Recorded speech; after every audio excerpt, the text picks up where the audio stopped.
કઈ નહીં, અમે લોકો પેલા નીચે હતા તો ત્યાંથી અમે સીધા ઉપર ગયા ખચર પર, ઘોડા પર. પછી ઉપર હજી અંદર એન્ટર જ થયા હતા, ટિકિટ લીધી, ફોટો પાડતા હતા.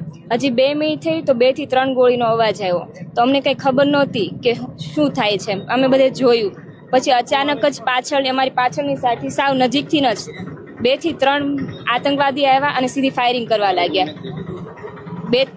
કોઈને બી મારવા, અમને કોઈને પૂછતા એવું નથી જોયું કે કઈ એને પૂછે છે તમારો ધર્મ કે એવું, મેં તો નથી જોયું.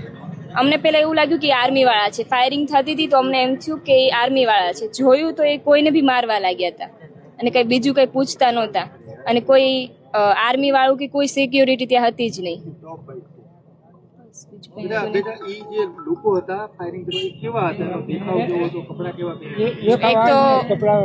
ના, એમાં એવું હતું, ઉપર જેકેટ પહેર્યું હતું અને નીચે કુર્તા ટાઈપ હતું અને બ્લેક કલરની ગન હતી મોટી.